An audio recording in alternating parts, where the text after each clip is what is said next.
Suyuta kardeşimiz bizden şu tegil eşkimden jerakı da alıvadı, başka eşteke tölemleri de alıvadı da. Mana Covid boldu, onda kancalarga jardam berdi, bebe beçerilerge jardam berdi.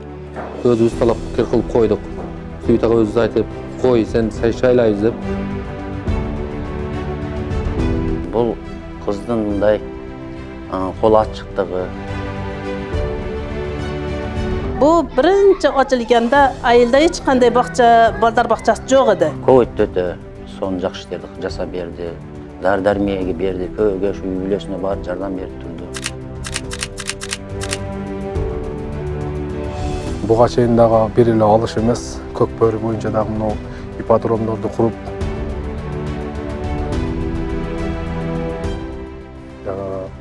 ошо бардык жаштарды спортко буруп, Кыргыздын улуттук оюндарын көтөрө турган максаттар менен ар дайым ушинтип колдоп келет.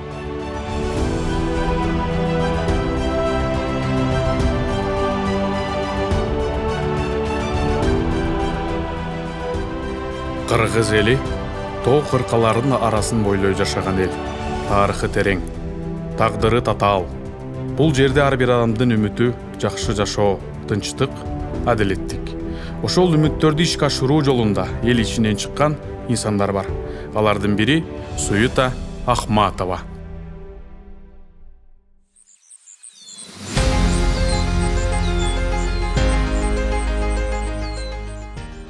Суюта Ахматова чоң саясаттын кабинетинен эмес, элдин ичинен өсүп чыккан. Ал өлкөнүн көйгөйлөрүн китептен же отчоттон эмес, күнүмдүк жашоодон билип чоңойгон. Жөн эле сүйлөп койбой, колунан келген иш аракети менен далилдеп келген айым.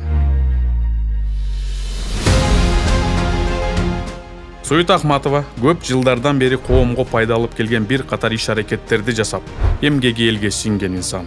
Эл мага эмне кылды эмес, мен эл үчүн эмне кылдым деген принцип менен элет жериндеги көйгөйгө көз жумуп койбой, өз каражатынан 2015-жылы Жеңиш айылында бала бакча курду. Жаш ата-энелер жумушка кетип, балдары татыктуу билим алууга даярданганга шарт түзүлдү.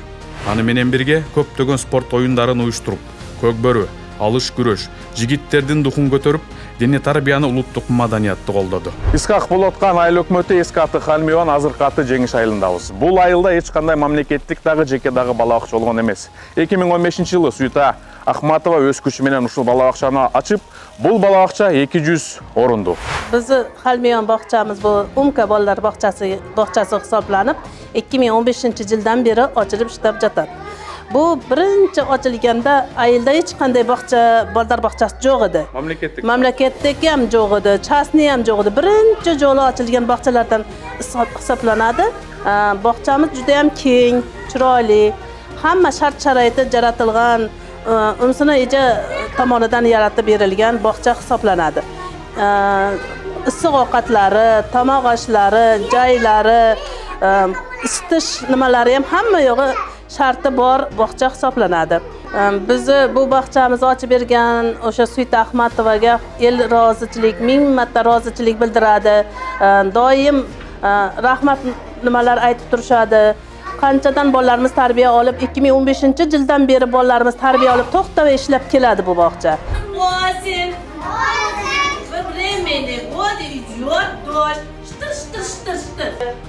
Бул бала бакчада балдарды тарбиялоо менен чектелбестен балдардын интеллектуалдуу жагындагы өстүрүү программалары каралган.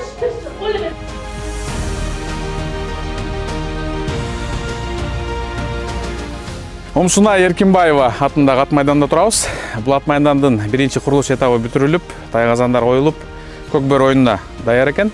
2022-жылы болуп өткөн Кыргызстан боюнча көкбөрү чемпионаты да ушул жерде өткөн. Албетте эле жергиликтүү тургундардын көкбөрүгө кызыгын арттыруу максатында. Азыркы учурда ат майдандын кийинки этабына курулуш материалдары келип, жалпысынан бул ат майдан 5000 көрүүчүгө ылайыкташтырылып жатат экен.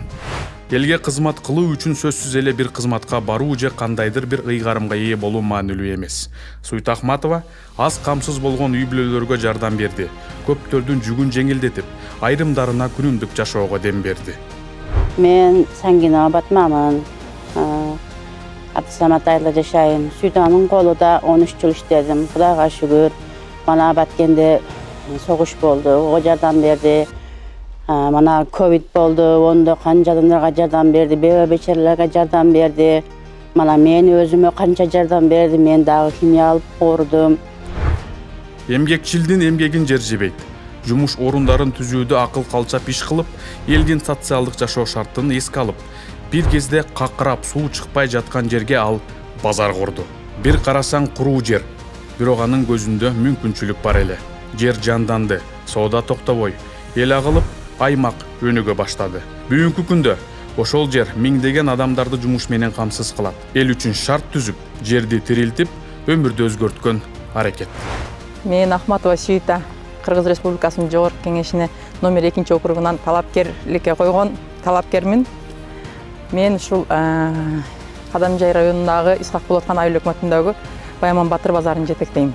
Бул базар 2012-жылы түптөлгөн. 2012 түптөл апам маркум Эркинбаева Амсынай кабысына деп түптөгөн.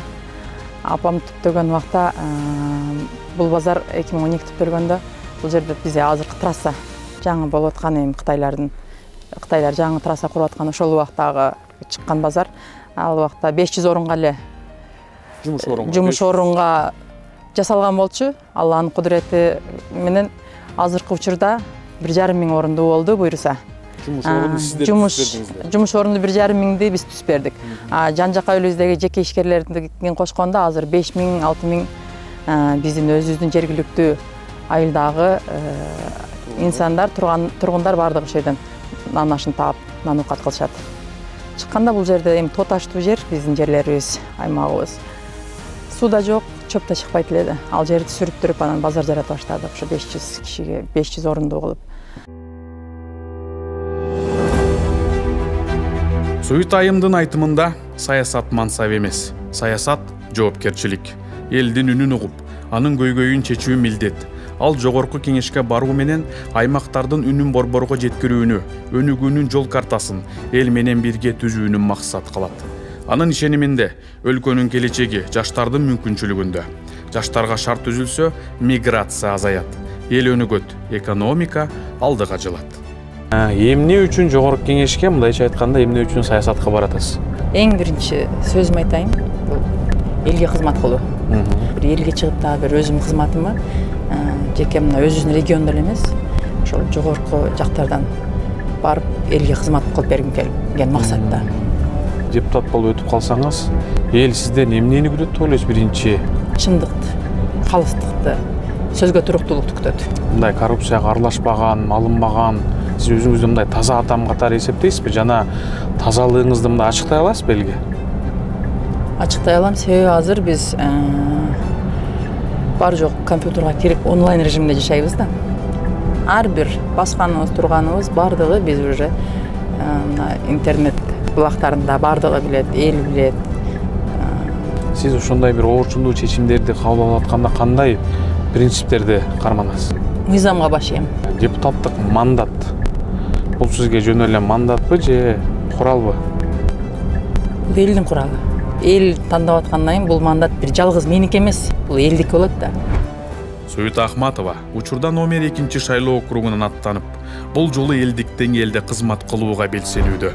Ал парламенттен элдин үнүн жеткирүүгө бар күчүн жумшайм деген убада берет. Эл менен, жер менен көпчүлүктүн жашоосун жакшыртууну улантам деген үмүтү зор. Үмүттө. Да, үмүт кылганда адамга мотивация, күч кубат келет.